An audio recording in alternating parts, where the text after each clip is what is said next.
नमस्कार दोस्तों, आज की इस वीडियो में हम लोग बात करेंगे शनिदेव की व्रत कथा। शनिवार व्रत कथा। शनिवार व्रत कथा। मान्यता के अनुसार प्राचीन काल में स्वर्गलोक में सभी नौ ग्रहों के देवता विराजमान थे। अचानक उनमें किसी बात पर विवाद हो गया।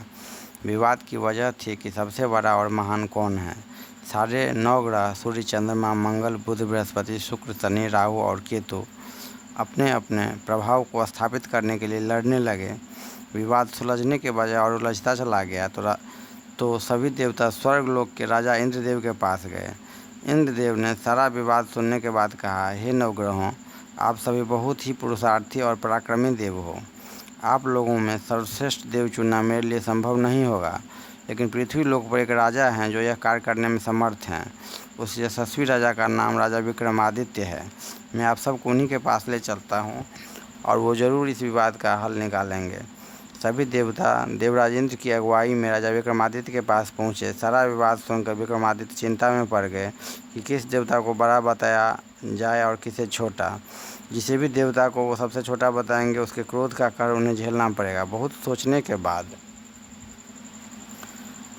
उन्हें एक उपाय सूझा। विक्रमादित्य ने सभी देवताओं के लिए 9 धातुओं सोना, चांदी, कांस्य, रागा, जस्ता, अबरक, तांबा, सीसा और लोहे से 9 अलग अलग सिंहासन बनवाए।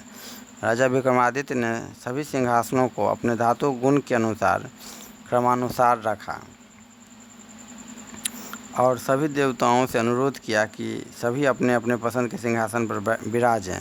शनिदेव को सबसे अंत में लोहे का सिंहासन प्राप्त हुआ। तब राजा विक्रमादित्य ने कहा, आप देवों में अपना फैसला स्वयं कर दिया है। जो देवता सबसे अंत के लोहे के सिंहासन पर विराजमान हुआ वही सबसे छोटा है।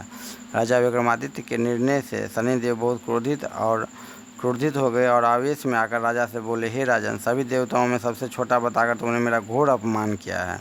तुम्हारे ये पाप क्षमा योग्य नहीं है। शायद तुम्हें मेरे क्रोध की पराकाष्ठा का संज्ञान नहीं है। मेरे क्रोध की साथी से तो प्रभु श्री राम को वनवास और रावण को मृत्यु का सामना करना पड़ा था। फिर तू तो एक मामूली राजा है। बाकी ग्रहों की तरह मैं एक राशि पर कुछ दिन या कुछ महीने नहीं रहता। अगर मेरी साढ़े साथी किसी राशि पर आ जाए तो वह 7.5 साल तक नहीं जाती। इतना कहकर शनिदेव वहाँ से चले गए। समय निकला और राजा विक्रमादित्य की शनि की साथी लग गई और उनका भाग्य दुर्भाग्य की तरह पलटने लगा। एक बार शनिदेव घोड़ों के व्यापारी बनकर राजा विक्रमादित्य की नगरी में गए। शनिदेव अपने साथ सर्वोत्तम नस्ल के घोड़े लेकर नगरी गए, जिसकी खबर राजा तक भी पहुंच गई। राजा ने व्यापारी से अच्छी नस्ल के घोड़े खरीदे तो व्यापारी ने एक घोड़ा राजा को उपहार स्वरूप दिया। राजा व्यापारी का घोड़ा उपहार स्वरूप पाकर बहुत प्रसन्न हुए। जैसे ही राजा घोड़े पर बैठा, घोड़ा तुरंत हवा की रफ्तार से घने जंगल की तरफ भागने लगा। घने जंगल में पहुंचकर घोड़ा अचानक अदृश्य हो गया। अब राजा घने जंगल में अकेला भूख प्यासे भटकने लगा। भटकते भटकते राजा विक्रमादित्य को एक भेड़ बकरियां चराने वाला चरवाहा मिला। चरवाहे ने राजा को जब जल भेंट किया और जंगल से बाहर निकलने का मार्ग बतलाया। राजा विक्रमादित्य ने प्रसन्न होकर चरवाहे को उपहार में अपनी एक मुद्रिका दी और शहर की तरफ निकल पड़ा। शहर पहुंचकर राजा एक व्यापारी की दुकान पर गया और वहां व्यापारी ने राजा का स्वागत किया और भोजन कराने अपने घर ले गया। व्यापारी के घर में जिस कमरे में राजा आराम कर रहे थे उसी कमरे में एक सोने का हार रखा हुआ था। जैसे ही व्यापारी भोजन लेने अंदर गया, अचानक वो हार गायब हो गया। व्यापारी को जब अपना हार नहीं मिला तो उन्होंने राजा को चोट समझकर और राज्य के सैनिकों को सौंप दिया। सैनिक राजा को पकड़कर राज कारागृह ले गए। वहां उस नगरी के राजा ने राजा विक्रमादित्य को चोरी का आरोपी मानकर उसके हाथ पैर काटने का आदेश दिया। सैनिकों ने राजा विक्रमादित्य के दोनों हाथ पैर काटकर उसे नगरी के बाहर फेंक दिया। राजा अपंग हालत में शहर से बाहर पड़ा था। तभी वहां से एक तेली अपनी बैलगाड़ी लेकर गुजर रहा था। राजा की हालत पर उसे तरस आ गया और वह राजा को अपनी बैलगाड़ी में डालकर अपने घर ले गया। तेली ने राजा को भोजन दिया और अपने कोल्हू पर बैठा दिया। राजा बैठा बैठा कोल्हू के बैल हाँकता रहता और तेली अपना दूसरा काम करता। इसके बदले में तेली राजा को भोजन देता और राजा अपना जीवन यापन करता। काल का चक्र घूमता रहा और राजा की साढ़े साथी के दिन ढल गए। वर्षा ऋतु के एक दिन राजा मल्हार गा रहा था, तभी वहाँ से नगरी की राजकुमारी की सवारी निकली। राजकुमारी को राजा विक्रमादित्य का मल्हार इतना पसंद आया कि उसने सैनिकों से कहा, सैनिकों, जो कोई भी ये मल्हार गा रहा है उसकी आवाज़ में जादू है, उसे ढूंढ कर लाएँ, हम उन्हीं से विवाह करेंगे। सैनिकों ने अपंग हो चुके राजा विक्रमादित्य को ढूंढ कर राजकुमारी के सामने पेश किया। राजा विक्रमादित्य की आवाज़ से सम्मोहित राजकुमारी ने राजा के अपंग होने के बावजूद उन्हीं से विवाह का निश्चय किया। राजकुमारी के मंत्रीगण ने राजकुमारी को बहुत समझाया, लेकिन राजकुमारी ने उनकी एक न मानी। राजकुमारी और राजा विक्रमादित्य का विवाह संपन्न हुआ और राजा विक्रमादित्य और राजकुमारी महल में रहने लगे। एक रात्रि को शनिदेव ने विक्रमादित्य को स्वप्न में दर्शन दिया और कहा, हे राजन, तुमने हमारा अपमान किया था और तुम्हें हमारे अपमान करने का फल भोगना पड़ा।